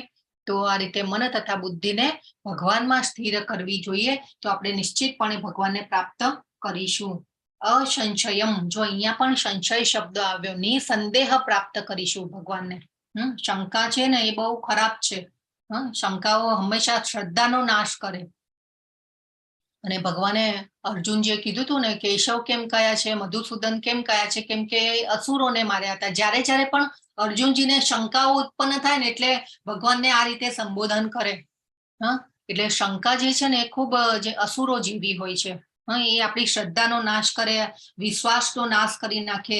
એટલે હંમેશા ભગવાનને શંકા વગર, આ ભગવાનના ભગવદ્ ગીતાના જે શબ્દો છે ને એને શંકા વગર આપણે સ્વીકાર કરવો જોઈએ. તો આપણે શ્રદ્ધા વગર જો આપણે છે ને કેટલાય પારંગત હોઈશું, ગમે તેવા ગીતાના શ્લોક મોઢે બોલી જતા હશું, કડકડાટ, વેદો વાંચી લઈશું, ભગવદ્ ગીતાનું પણ જ્ઞાન લઈશું, પણ જો શ્રદ્ધા જ નહીં હોય ને ભગવાનમાં, તો પછી આપણે આગળ નહીં વધી શકીએ. એટલા માટે, અને ભગવાનને પણ સમજી નહીં શકીએ, અને ત્યાં સુધી આપણે પહોંચી જ નહીં શકીશું. એટલા માટે હંમેશા આપણે મન બુદ્ધિને ભગવાનમાં લગાડવાના છે. અને મન બુદ્ધિ જો આપણી ભગવાનમાં લાગેલી હશે તો આપણે અનિશ્ચિતતાઓમાંથી બહાર આવી શકીશું. એટલા માટે હંમેશા આપણે સવારે ઉઠીએ ત્યારે ભગવાનને યાદ કરવાના, રાત્રે સૂતી વખતે યાદ કરવાના ભગવાનને. તો આ તો જરૂર કરવું જોઈએ. મંત્ર જાપ કરવા જોઈએ. નાના નાના નિયમો આપણે ધીરે ધીરે અપનાવીએ, એમાં આપણી રોજ આપણી આદત કેળવાઈ જાય, પછી આપણે પાછો એકાદ બે નિયમ પાછા એક્સ્ટ્રા લઈએ. તો એવી રીતે કરી અને આપણું ભગવાનમાં મન જે છે ને એ અંદર આપણો લગાવ જે છે વધતો જશે, અને આપણો ભગવાન સાથેનો સંબંધ જે છે ગાઢ થતો જશે. ભગવાને કીધું હતું ને બીજા અધ્યાયમાં, સ્વલ્પમ અપ્યસ્ય ધર્મસ્ય ત્રાયતે મહતો ભયાત. ભગવાન માટે કરેલી થોડામાં થોડી સેવા પણ આપણને મોટા ભયમાંથી બચાવે છે. હવે ભગવાન કે છે, હે પાર્થ, જે મનુષ્ય પોતાના મનને મારું સ્મરણ કરવામાં સદા મગ્ન રાખીને અવિચળ ભાવથી પૂર્ણ પુરુષોત્તમ પરમેશ્વર રૂપે મારું ધ્યાન કરે છે, તે નિશ્ચિતપણે મને પ્રાપ્ત કરે છે. જો પોતાના મનને મારું સ્મરણ કરવામાં સદા મગ્ન રાખીને, જો અહીંયા પણ પાછું અભ્યાસ આવ્યું, અભ્યાસ યોગ યુક્તેન. ભગવાને તો સદા કહ્યું છે, સદા મગ્ન રાખીને અવિચળ ભાવથી પૂર્ણ પુરુષોત્તમ પરમેશ્વર રૂપે મારું ધ્યાન કરે છે, તે નિશ્ચિતપણે મને પ્રાપ્ત કરે છે. અભ્યાસ યોગે યુક્તેન, એટલે અભ્યાસ જો કેટલો મહત્વનો છે. તો આપણે કોઈ પણ કાર્ય આપણે લીધું હોય હાથમાં, તો એનો અભ્યાસ કરીએ એ મહત્વનો છે. ત્યાં આપણી આધ્યાત્મિક પ્રગતિમાં પણ અભ્યાસ મહત્વનો છે. આપણે રોજ કરીશું તો આપણને લગાવ થશે, નહીં તો પછી આપણને ભગવાન પ્રત્યે પણ લગાવ થશે નહીં. તો આ રીતે આપણે જોવાનું છે. અને આપણે હંમેશા જેને કહેવાય ને કે અભ્યાસ, તો અભ્યાસ હંમેશા છે ને આપણે જન્મ થયો અને પછી આપણો જે સંઘર્ષ છે ને એ ચાલુ જ થઈ જાય છે. નાના હતા ત્યારે ભણવામાં સમય જાય, મોટા થઈએ ઘર ગૃહસ્થીમાં જાય, ધન કમાવામાં જાય, મન બુદ્ધિ એમાં જ લાગેલી હોય યુવાનીમાં. એ પછી મોટા થઈએ, ઘરડા થઈએ ત્યારે પાછું આપણને યાદ આવે કે હા ચલો ને, હવે મૃત્યુનો સમય નજીક આવે છે, લાવ થોડું હવે જરા ભજન કરી નાખું, ભગવાનનું નામ લઈ લઉં. પણ એવું નથી. આપણે હંમેશા નાનપણથી જ આપણા બાળકોને પણ ભગવાનમાં એવી ગતિ, એ લોકો પણ ઉચ્ચ ગતિ કરે એવું જરૂર પ્રયત્ન કરવો જોઈએ. તો ભગવાન સાથેનો આપણો સંબંધ જે છે ને એ અવિનાશી છે, શાશ્વત છે. તો આ રીતે આપણે સમજવાનું છે. અભ્યાસ ચાલુ રાખવો જોઈએ. અહીંયા પણ એક અજામિલ બ્રાહ્મણની કથા છે, ખૂબ સરસ કથા છે. ભાગવતમમાંથી જ એનો જે આપણે લીધેલો છે રેફરન્સ. તો અજામિલ જે હતા, આ અજામિલ છે, બ્રાહ્મણ હતા, અને બ્રાહ્મણ કુળમાં જન્મ થયો હતો, પણ વેદોનું, શાસ્ત્રોનું જ્ઞાન હતું. પરંતુ એક સમય એવું કે ભગવાનને ચડાવવા માટે ફૂલો તોડવા માટે જંગલમાં જતા હોય છે. ફૂલ તોડતા હોય છે, ક્યાંકથી એવો અવાજ આવે છે, અને એ અવાજની દિશામાં એ આગળ વધે છે, અને કુતૂહલવશ આગળ થઈ અને પછી જુએ છે તો ત્યાં એક ગણિકા અને એક શુદ્ર પુરુષ જે છે એ જેને કહેવાય ને કે દેહ ક્રિયામાં, દેહ સુખ માટેની ક્રિયામાં વ્યસ્ત હોય છે. તો હવે આ અજામિલ તો ભગવાનના ભક્ત હતા અને ત્યાંથી જતા રહે છે. પણ કેવું કે દ્રષ્ટિ પડી, મન ફસાયું. તો આ રીતે ફસાય છે, અને પછી મનમાં એક વિચાર પ્રગટે છે એમને કે ભાઈ આટલી સુંદર ગણિકા, અને આ શુદ્ર પુરુષ આને ભોગવવાને લાયક નથી, આને તો મારે ભોગવવી જોઈએ. તો એવો જે વિચાર આવે છે ઘણી જો આપણે આગળ પણ જોયું હતું, અર્જુનજીએ ભગવાનને પ્રશ્ન કર્યો હતો કે ભગવાન આપણને પાપ કર્મ કરવા નથી હોતા, તે છતાં પણ આપણે કેમ પાપ કર્મ થઈ જતા હોય છે, એવો એક શ્લોકમાં આપણે ભગવાનને અર્જુનજીએ પૂછેલું. તો જો અહીંયા પણ એનું આપણે થોડુંક કનેક્શન કરીએ ને તો આ વસ્તુ કેમ આપણે ઘસડાઈ જતા હોઈએ છીએ એવી, તો એનું કારણ છે કામ, ઈચ્છા. ઈચ્છાઓ જે છે ને એ બહુ આપણે એના ઉપર કંટ્રોલ કરવાનું છે. એટલા માટે ભગવાને મનને કંટ્રોલ કરવાનું ખૂબ, મન માટે તો 6થા અધ્યાયમાં ખૂબ સરસ ભગવાને બધું જણાવી દીધું આપણને. તો ઘરે જાય છે, કામકાજમાં એમનો જેને કહેવાય ને કે મન લાગતું નથી, કેમ કે દ્રષ્ટિ પડી, મન ફસાઈ ગયું છે. તો એ મન એમાં જ રહે છે, વ્યાકુળ થઈ જાય છે, અને પછી એક પ્લાન કરે છે, એમની પત્નીને કહે છે કે પત્નીને પૂછે છે, અને પત્નીને કહે છે કે ભાઈ તારે ઘર કામમાં મદદ કરવા માટે કોઈ છે નહીં, તો એક કામ કરું છું, હું કોઈને લઈ આવું છું મદદ કરવા માટે. પત્ની કહે છે કે નહીં ભાઈ, મને તો એવું કઈ જરૂર નથી. પત્નીને કહે છે કે તું તો બહુ કામ કરે છે એટલે તારે કોઈને મદદ માટે જોઈતું હશે. તો પત્ની કહે છે કે નહીં ભાઈ, આ તો મારો ધર્મ છે, તમને ખવડાવવું, પીવડાવવું, તમારું ધ્યાન રાખવું, મને કોઈ દુઃખ નથી. તે છતાં પણ બીજા દિવસે જંગલમાં જાય છે, ગણિકાને સાથે મળે છે. ગણિકા હસે છે કે ભાઈ તું તો બ્રાહ્મણ કુળમાં, અને તારું બેકગ્રાઉન્ડ મારું બેકગ્રાઉન્ડ કઈ મેચ થશે નહીં. તો પછી તે છતાં પણ ગણિકાને સમજાવે છે કે ભાઈ મને તો તારામાં હૃદય લાગી ગયું છે, તારા માટે હું કંઈ પણ કરવા માટે તૈયાર છું. તો સાથે ગણિકા પણ એમની સાથે આવે છે. જો વિદ્વાન હોવા છતાં પણ જે કેવું મન ફસાયું છે, તો એ પછી ગણિકાને ઘરે લઈ આવે છે, ગણિકા સાથે રહેવાનું શરૂઆત કરે છે. ધીરે ધીરે કેવું કે હવે ગણિકાને તો કેવું કે રોજની 80 કે 90 સોના મોહર એને જોઈતી, અને એ પછી એની સાથે જે મન ફસાયેલું છે એટલે એના માટે કંઈ પણ એ કરવા માટે તૈયાર થઈ જાય છે. ચોરીને જુગારીને કેટલું કરે છે એના માટે. અને હવે આ બધી પરિસ્થિતિ જોઈ અને મા બાપ છોડીને જતા રહે છે, પત્ની છોડીને જતી રહે છે. અને પછી શું થાય છે કે આ ગણિકા દ્વારા એમને એક પુત્ર થાય છે, અને પુત્રનું નામ જે છે નારાયણ રાખે છે. હવે પુત્ર મોટો થયો અને એને મોટો કરતા કરતા જેને કહેવાય ને કે આખો દિવસ નારાયણ નારાયણ નારાયણ નામ, કે નારાયણ તે ખાધું કે નહીં, નારાયણ તે પીધું કે નહીં, નારાયણ તે આ કર્યું, નારાયણ તે પેલું કર્યું, નારાયણ નારાયણ. એટલે શું થાય છે કે હવે મૃત્યુનો સમય નજીક આવી ગયો. મૃત્યુનો સમય નજીક આવ્યો તો યમદૂતો આવ્યા, કેમ કે આવા કામો જે કરેલા હતા એટલે યમદૂતો લેવા આવે છે. હવે યમદૂતોને જોઈ અને પછી એ ડરી જાય છે મૃત્યુ સમયે. હવે થાય છે શું કે આ ડરવાના લીધે એ પછી એમના પુત્રને પોકારે છે, હે નારાયણ, હે નારાયણ, હે નારાયણ. પુત્રને પોકારે છે, અને એ પછી શું થાય કે પુત્રને પોકાર્યો નારાયણ. હવે નારાયણનું નામ લીધું એટલે પછી વિષ્ણુદૂતો આવી ગયા કે ભાઈ આ તો અમારો ક્લાયન્ટ છે. અને એ પછી વિષ્ણુદૂતો, અને હું તમને અહીંયા બધું શોર્ટમાં કહી રહ્યું છું, પણ ભાગવતમાં ખૂબ સરસ આની કથા છે. તો વિષ્ણુદૂતો અને યમદૂતોમાં ચર્ચા વિચારણા થાય છે, અને જેને કહેવાય ને કે ખૂબ બધી આર્ગ્યુમેન્ટ્સ ને બધું થાય છે કે નહીં આ તો મારા ક્લાયન્ટ છે, ને યમદૂતો કહે છે કે અમારો ક્લાયન્ટ છે. પછી જેને કહેવાય ને કે બધું વિષ્ણુદૂતો યમદૂતો નીકળી જાય છે. વિષ્ણુદૂતો એ પછી નારાયણને કહે છે કે ભાઈ હવે તમારી આંખ ખોલો, અને વિષ્ણુદૂતોને જોઈ અને આ જે અજામિલ હોય છે એને જેને કહેવાય ને કે જ્ઞાન થાય છે કે ભાઈ ઓ માય ગોડ, મેં શું કરી નાખ્યું કે આ અમારી આખી જિંદગી મેં આ બહુ જેને કહેવાય ને કે નીચા ધ્યેય માટે વેડફી નાખી. અને પછી વિષ્ણુદૂતો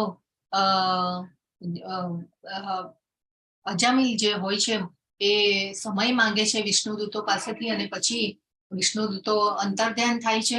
અને અજામિલ જે હોય છે એ હરિદ્વાર જાય છે. હરિદ્વાર ખૂબ બધું જઈ અને ભગવાનની ભક્તિ કરે છે, તપ કરે છે, અને એ કરી અને પછી એમને જો આ વિમાન લેવા આવે છે. તો એવી અનન્ય ભક્તિ કરે છે એ પછી અજામિલ. તો આ પણ એક કથા છે. આ જે 2 શ્લોક આપણે જોયા મહત્વના, અંત સમયે જે મારું સ્મરણ કરે છે એ નિશ્ચિતપણે મારી દિવ્ય પ્રકૃતિને પામે છે. અને પછી ભગવાને કીધું કે જે ભાવનું સ્મરણ કરે છે એવા ભાવને તે નિશ્ચિતપણે પ્રાપ્ત કરે છે. તો આ બે શ્લોક છે ને આ અધ્યાયના ખૂબ મહત્વના છે. અને આ પછી અજામિલ જે છે એ ભગવાનના ધામમાં પહોંચે છે. તો આપણે પણ આવા હંમેશા આપણે આખા જીવનમાં જો આ મંત્રનું કે ભગવાનની ભક્તિ કરી હશે, આ જપ યજ્ઞ કર્યો હશે, તો આપણને કદાચ ભગવાનનું નામ યાદ આવશે. નહીં તો કોઈ ચાન્સ નથી કે નામ યાદ આવી શકે. ભગવાને શોર્ટ રસ્તો બતાવ્યો છે કે પરંતુ આ બહુ અઘરો છે. આ શોર્ટકટ જે છે ને એ બહુ અઘરો છે.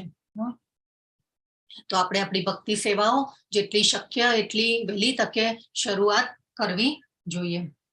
તો હવે ભગવાન કહે છે કે મનુષ્ય પરમ પુરુષનું ધ્યાન સર્વજ્ઞ, પુરાતન, નિયંતા, લઘુતરથી પણ લઘુત્તમ, સર્વના પાલન કરતા, સમસ્ત ભૌતિક કલ્પનાથી પર, અચિંત્ય તથા જેઓ હંમેશા એક વ્યક્તિ છે એ તરીકે કરવું જોઈએ. જો અહીંયા પણ પાછું ભગવાને કહી દીધું કે ભાઈ હું નિરાકાર નથી. અત્યારે કોઈ એક એવી બી થિયરીઓ ચાલે છે કે ભગવાન તો નિરાકાર છે, બ્રહ્મમાં ભળી જવાનું, પ્રકાશમાં ભળી જવાનું, મૃત્યુ પછી આત્મા પ્રકાશમાં વિલીન થઈ જાય છે, અને આવી બધી જે થિયરીઓ ચાલી છે. પરંતુ આપણે ભગવદ્ ગીતાના શ્લોક સમજીએ ને તો ભગવાને જ કહ્યું છે કે મારું ધ્યાન હંમેશા એક વ્યક્તિ તરીકે કરવું જોઈએ. તેઓ સૂર્ય સમાન તેજસ્વી છે, દિવ્ય છે અને આ ભૌતિક પ્રકૃતિથી પરે છે. તો ભગવાનને આ ભૌતિક પ્રકૃતિના જે પણ ગુણોને જે છે એ ભગવાનને લાગતું વળગતું નથી. એ બધું આપણા માટે છે. કેમ કે આપણે બધું ભગવાન પાસે આપણે પહોંચી જવાનું છે આમાંથી પરે થઈને. એટલા માટે ભક્તિ કરવાની છે અને જેઓ હંમેશા એક વ્યક્તિ છે એ તરીકે કરવું જોઈએ. અને ભગવાન એમના ધામમાં વસે છે અને ભગવદ્ ગીતામાં પણ એમના ધામ વિશે ભગવાને ઘણી જગ્યાએ ઉલ્લેખ કર્યો છે. આ અધ્યાયમાં પણ ભગવાને ઘણી જગ્યાએ ઉલ્લેખ કર્યો છે કે તું તો મારા સનાતન ધામને પામીશ. તો આપણે અને ભગવાન વ્યક્તિ રૂપે હાજર છે, અત્યારે પણ હાજર છે અને અનેક બ્રહ્માંડોમાં ભગવાનની અનેક લીલાઓ પણ ચાલતી હશે, અનેક અલગ અલગ જગ્યાએ. તો આપણે આવા વ્યક્તિ રૂપમાં ભગવાનને સાકાર રૂપમાં પૂજવા જોઈએ. અને જો આપણા ઘરમાં પણ આનંદ આપવા માટે ભગવાને વિગ્રહ પૂજા તરીકે આપણે આવ્યા છીએ.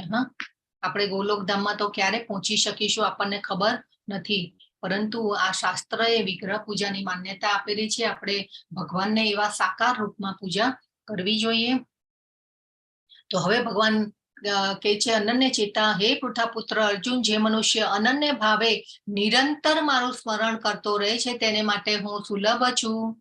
જો અનન્ય ચેતા શબ્દ ખૂબ મહત્વનો છે આ શ્લોકમાં. અને સતતમ યોમામ, સતત કરવાનું છે. સતત કરતા રહીશું તો ભગવાન યાદ આવશે અંત સમયે, નહીં તો કોઈ ચાન્સ નથી. નિરંતર અને શું કે છે ભગવાન કે તેને માટે હું સુલભ છું, કારણ કે તે મારી ભક્તિમય સેવામાં નિરંતર પ્રવૃત્ત રહે છે. હવે ભગવાન કહે છે મને પ્રાપ્ત કર્યા પછી મહાત્મા જનો કે જેઓ ભક્તિ યોગી છે તેઓ દુઃખમય એવા આ ક્ષણભંગુર જગતમાં કદાપી પાછા આવતા નથી, કારણ કે તેમણે પરમ સિદ્ધિ પ્રાપ્ત કરી છે. જો હવે અહીંયા શું કીધું, મામુપેત્ય પુનર્જન્મ દુઃખાલયમ અશાશ્વતમ. તો આ જગત કેવું છે? જો ભગવાને જ કહી દીધું કે દુઃખાલય છે, તો પછી આપણે જો સુખી રહેવાનો આપણે બહુ દાવો કરતા હોય તો આપણે કોઈ સુખી છીએ નહીં, કેમ કે આ જગત દુઃખાલય છે. આપણે કેવું પડે કોઈ દુઃખનો અનુભવ કરતા હોય છે, હંમેશા ભયમાં જીવતા હોય છે, સ્ટ્રેસ, એન્ઝાયટી, ઇનસિક્યોરિટી.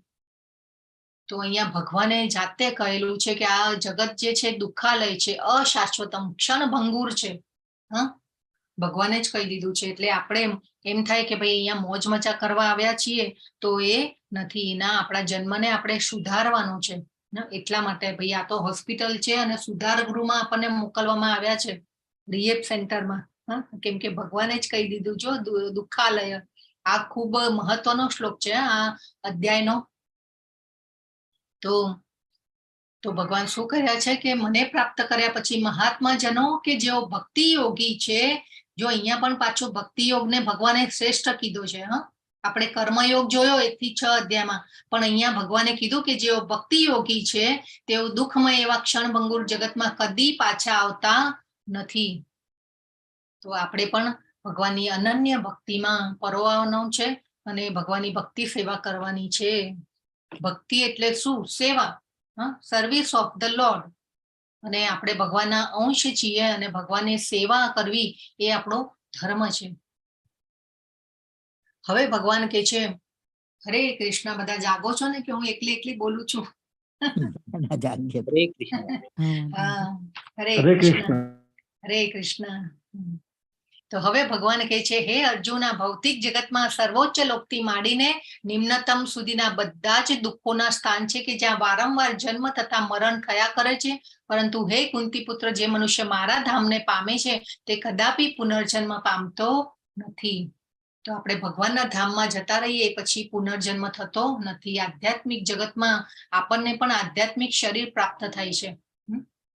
તો આ બધું આપણે જાણવું જોઈએ. અને જો અહીંયા પાછું ભગવાને અપીલ પાછી પણ કરી આપણને કે મનુષ્ય મારા ધામને પામે છે ને કદાપી પુનર્જન્મ પામતો નથી. ઘણી જગ્યાએ ભગવાને આપણને અપીલ કરી છે કે આવી જાઓ મારી પાસે પાછા. મારી પાસે મારા ધામમાં તો એટલું બધું સુખ, આનંદ, પરમાનંદ છે. તો ભગવાન પાસે આપણે પહોંચી જવું જોઈએ.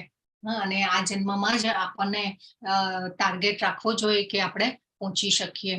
જાગ્યા ત્યારથી સવાર આ ભગવદ્ ગીતાનું આપણને જ્ઞાન મળ્યું છે, તો આપણે જરૂરથી એને આપણા પ્રેક્ટિકલ વ્યવહારમાં આપણે ઉતારવી જોઈએ. અને અહીંયા બીજું શું ભગવાન કહી રહ્યા છે કે આ ભૌતિક જગતમાં સર્વોચ્ચ લોકથી માંડીને નિમ્નતમ સુધીના બધા જ દુઃખોના સ્થાન છે. જો સર્વોચ્ચ લોક કયું છે ભૌતિક જગતનું? સર્વોચ્ચ લોક આપણે 14 લોક જોયા હતા, એમાંથી સૌથી ઉપરનું લોક કયું હતું? હા, યસ, ખૂબ સરસ. બ્રહ્માનું લોક, બ્રહ્મલોક, સત્યલોક.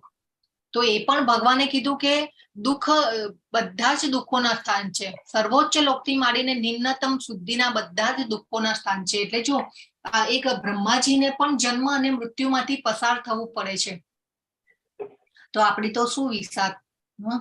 અને ભગવાને કહ્યું ને, બહુનામ જન્મનામ અંતે જ્ઞાનવાન મામ પ્રપદ્યન્તે. અનેક જન્મો પછી આપણે ભગવાનને જાણી શકીએ છીએ અને ભગવાન પાસે જ્ઞાન લઈ અને ભગવાન પાસે જઈ શકીએ છીએ. એટલે આપણા પણ અનેક જન્મો થઈ ચૂક્યા હશે, આપણને ખબર નથી. Please take care. તો આ રીતે ભગવાન કહી રહ્યા છે. જો ખૂબ સરસ. બ્રહ્માજીને પણ જન્મ અને મૃત્યુમાંથી પસાર થવું પડે છે. બ્રહ્માજી પણ અહીંયા ભગવાનની ભક્તિ કરી રહ્યા છે. ખૂબ મોટા ભક્ત છે. અને દેવતાઓ જે છે ને એ ખૂબ મોટા ભગવાનના ભક્તો હોય છે.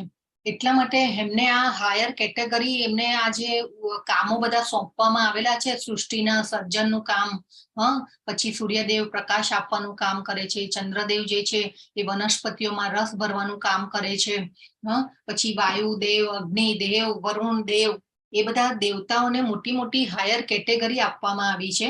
અને એ બધા ભગવાનના ભક્તો છે અને ભગવાનમાંથી જ પ્રકટ થયેલા છે. આપણે બધું શાસ્ત્ર વાંચીએ ને તો આપણને ખબર પડે.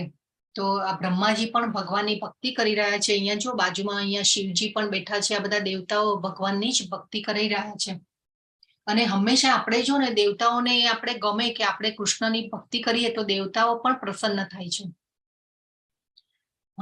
તો આ રીતે સમજવાનું છે કે દેવતાઓ પણ બહુ ખુશ થાય. આપણે હનુમાનજી હતા, હનુમાનજીના ભક્ત ભગવાને હનુમાનજીએ તો રામની ભક્તિ કરી, પણ જો હનુમાનજીને આપણે પૂછતા હોઈએ, પણ હનુમાનજી ત્યારે ખુશ થાય કે આપણે જયારે ભગવાન રામની પૂજા કરતા હોઈએ. કેટલી બધી સેવા કરેલી હતી, પળે આમ રામજીને કેટલું બધું, જેને કહેવાય કે એક આમ તકલીફ નથી પડવા દીધી. તો આ રીતે આપણે વિચારીએ એટલે આપણે ઝાડના મૂળમાં પાણી આપવાનું છે. ઝાડના મૂળમાં જો પાણી આપીએ તો એના પાંદડાઓને બધાને મળી જાય. આપોઆપ એનું, જેને કહેવાય ને કે એની એ શક્તિથી એ પાંદડા ને ફળ ફૂલ ને બધું આવતું હોય છે. તો આપણે એવી રીતે ઝાડના મૂળમાં પાણી આપવાનું છે. તો આ રીતે શિવજી પણ કોની ભક્તિ કરે છે? ભગવાનની ભક્તિ કરે છે. હંમેશા ધ્યાનમાં બેઠા હોય છે. કોનું ધ્યાન કરતા હોય છે? ભગવાનનું ધ્યાન કરતા હોય છે. અને જે ભગવાન શિવજીએ જે જ્ઞાન આપ્યું પાર્વતી માતાને, તો એ રુદ્ર ગીતા કહેવાય છે. એવી રીતે એક ઉદ્ધવ ગીતા પણ છે. તો આ આપણે જ્યારે શાસ્ત્રોમાં આપણે જાણીએ ત્યારે આપણને ખબર પડે. તો હંમેશા દેવતાઓ પણ ભગવાનની પ્રાર્થના કરતા હોય છે, ભગવાનની ભક્તિ કરતા હોય છે. એટલા માટે દેવતાઓને હાયર બધું કામ સોંપવામાં આવેલું છે. હવે આ જો અહીંયા કપિલ મુનિ જે છે એ પણ એમના માતા દેવહૂતિને અહીંયા જ્ઞાન આપી રહ્યા છે. આ તો બધાને લગભગ પ્રીવિયસ બેચના જે પાર્ટિસિપન્ટ હશે બધાને પણ ખબર હશે. એ પછી ભગવાને આ શ્લોકમાં કહે છે કે જે મનુષ્ય ભક્તિમય સેવાના માર્ગનો સ્વીકાર કરે છે તે વેદાધ્યયન, તપ, યજ્ઞ, દાન કરવાથી અથવા તાત્વિક કે સકામ કર્મ કરવાથી પ્રાપ્ત થનારો ના ફળોથી વંચિત રહેતો નથી. તે કેવળ ભક્તિ કરવાથી જ આ સર્વ ફળો પામે છે અને અંતે સર્વોપરી સનાતન ધામને પામે છે. જો આપણા માટે તો કોમ્બો પેક આવી ગયું છે ભાઈ. આપણે ઘણા દાન, ધર્મ, તપ બધું કરી નાખીએ અને એનાથી જે ફળ મળે એ અહીંયા ભગવાન છે કે કેવળ ભક્તિ કરવાથી જ આ સર્વ ફળો પામે છે અને અંતે સર્વોપરી સનાતન ધામને પામે છે. આપણે ઘણીવાર આપણે કેટલા બધા અને ઘણીવાર તો ઘણા લોકો એટલા બધા નકોડા ઉપવાસ કરે, એટલું બધું શરીરને કષ્ટ આપે કે થતું પણ ન હોય એમનાથી. એ બધી વસ્તુઓ બી સારું છે. ઉપવાસનું મહત્વ પણ શાસ્ત્રોમાં બતાવ્યું છે. ઘણું બધું તપ, યજ્ઞ, દાન કરવા જ જોઈએ. તો આગળ ભગવાન પણ કહેશે કે એ બધું આપણે કરવું જ જોઈએ. આપણે સકામ કર્મ કરતા હોય, હોસ્પિટલ બંધાવે, ઘણીવાર ઘણા લોકો અનાથ આશ્રમમાં કેટલું બધું આપે, વૃદ્ધાશ્રમ બંધાવે એમાં પણ દાન આપે. નથી કરવાનું એવું નથી કીધું ભગવાને, પણ એનો જે ભાવ છે એ સકામ ન હોવો જોઈએ. આપણી અંદર જે ઈચ્છા, આપણો સ્વાર્થ ન હોવો જોઈએ. અને એ બધું કરવાથી જે ફળ આપણને મળે છે એ કેવળ ખાલી ભક્તિ કરવાથી જ આ સર્વ ફળો પામે છે એવું ભગવાન અહીંયા કહી રહ્યા છે. જો એટલે ભક્તિને કેટલું બધી ઉચ્ચ સ્થાન ભગવાને આપી દીધું છે. આખી ભગવદ્ ગીતામાં જુઓ ને તમે તો ભક્ત અને ભક્તિ ઉપર ભગવાને ખૂબ બધો ભાર મૂક્યો છે. તો આ આપણે જોવાનું છે. તો હવે જે છે શ્લોક જો ખૂબ સરસ ગોલોક વૃંદાવનનું દ્રશ્ય છે. ભગવાન ત્યાં તો એટલો બધો આનંદ કરે છે એમના ધામમાં બધાની સાથે. ગોપ બાળકો, ગોપીઓ, યશોદા માતા બધાની સાથે ભગવાન ગોલોક ધામમાં બહુ આનંદ કરી રહ્યા છે અને એમનો આનંદ જે પરમાનંદ બીજાને આપી રહ્યા છે. કેવી એવી અનન્ય ભક્તિ કરી હશે ગોપ બાળકો અને ગોપીઓ બધા. યશોદા માતા, નંદ બાવા કેવી ભક્તિ કરી હશે કે ભગવાને એની સાથે રહેવાનો મોકો મળ્યો છે. અને અહીંયા જુઓ કેવું સરસ દ્રશ્ય છે કે જે આખા વિશ્વના કંટ્રોલર છે, દુનિયાના કંટ્રોલર છે, જગતના કંટ્રોલર છે, એને યશોદા માતા લાકડી લઈને એમને કંટ્રોલ કરી રહ્યા છે. કેટલો ભાવવાહી દ્રશ્ય છે. તો આવો લાહો ક્યારે મળે કે જ્યારે અનન્ય ભક્તિ કરી હશે ત્યારે પહોંચી શક્યા હશે. તો આ ખૂબ જાણવાનું છે આપણે. તો ભગવાનના ધામમાં એટલો આનંદ છે. તો અહીંયાના જે સુખો છે ને એ બધા ટેમ્પરરી છે. ત્યાં તો જઈએ ને ભગવાનના ધામમાં એટલો બધો આનંદ છે અને સુખ છે. આપણે અહીંયા ધન સંપત્તિ માટે કેટલા ઓલા વલખા મારે છે, પણ ભગવાન તો અનંત અપાર સમૃદ્ધિના, જેને કહેવાય ને કે સમૃદ્ધિ એમની આપણે જોઈતી 6 ઐશ્વર્યોમાં અનંત અને અપાર સમૃદ્ધિ છે. ત્યાં તો ભગવાન આમ જેને કહેવાય ને કે આમ રત્નો ને બધા જે બધું આમ નીચે રસ્તા ઉપર પડેલું હોય, ચિંતામણી રત્નોના તો એમના મહેલો હોય છે. જયારે પૃથ્વી પર પ્રગટ થયા ત્યારે પણ ભગવાને સોનાની દ્વારકા બનાવેલી. આપણે અત્યારે બેટ દ્વારકા પણ એને કહીએ છીએ. તો ભગવાનની સમૃદ્ધિ તો અપાર છે. આપણે ખાલી હાથે આવેલા હતા અને ખાલી હાથે જવાનું છે. તો આપણે હંમેશા જરૂર વિચાર કરો. આપણે કોઈ વસ્તુ લઈને જવાનું નથી, તે છતાં પણ કેટલી હાય હોય છે આપણી જીવનમાં. આ ભેગું કરી લઈએ ને પેલું ભેગું કરી લઈએ ને આ હોવું જોઈએ ને પેલું હોવું જોઈએ અને એમાં જ આપણું જીવન પસાર થઈ જતું હોય છે. પરંતુ હંમેશા આપણે તો આ અધ્યાયનો જે સાર છે એ શું છે કે આપણે ઘણીવાર ઘણી વસ્તુઓ માટે પ્લાન કરતા હોઈએ છીએ. LIC પ્લાન કરતા હોય આપણા ભવિષ્ય માટે, દીકરા કે દીકરીના મેરેજ હોય તો કેટલું આપણે પ્લાનિંગ કરીને રાખતા હોઈએ છીએ. FD પ્લાન કરીએ, પરંતુ જાતના આપણી લાઈફ માટે પ્લાન કરતા હોય છે, પરંતુ આ મૃત્યુને સુધારવાનો પ્લાન આપણે કરતા નથી. તો અને આ સૌથી ઇમ્પોર્ટન્ટ પ્લાન છે, કરવા યોગ્ય. હા, તો આપણે અંતકાલે ભગવાનને યાદ કરવા એ ખૂબ જ અઘરી વસ્તુ છે, પણ જો આપણે આ જીવન આખા જીવનમાં જો આપણે અભ્યાસ કર્યો હશે તો આપણે આ સંસારમાં રહીને પણ આપણે આ પરીક્ષાને પાસ કરી શકીશું. તો આ ખૂબ મહત્વનો અધ્યાય હતો. તો આપણે આ જરૂરથી પરીક્ષાને પાસ કરવાની છે. આપણે પ્લાન કરવાનો છે કે ભગવાનને આપણે આ શોર્ટકટ બતાવ્યો પણ બહુ અઘરો છે, એટલા માટે આપણે જીવનમાં આ મૃત્યુને સુધારવાનો પ્લાન કરવો જોઈએ અને ભગવાનની ભક્તિમય સેવા, જપ યજ્ઞ બધું ચાલુ રાખવું જોઈએ. તો આ સાથે આપણો અધ્યાય જે છે અહીંયા પૂર્ણ થાય છે. વાંછા કલ્પતરુભ્યશ્ચ કૃપા સિંધુભ્યૈવ ચ પતિતાનાં પાવનેભ્યો વૈષ્ણવેભ્યો નમો નમઃ. અનંત કોટિ વૈષ્ણવ વૃંદ કી જય. ભગવદ ગીતા કી જય. શ્રીલા પ્રભુપાદ કી જય. હરે કૃષ્ણ બધાને.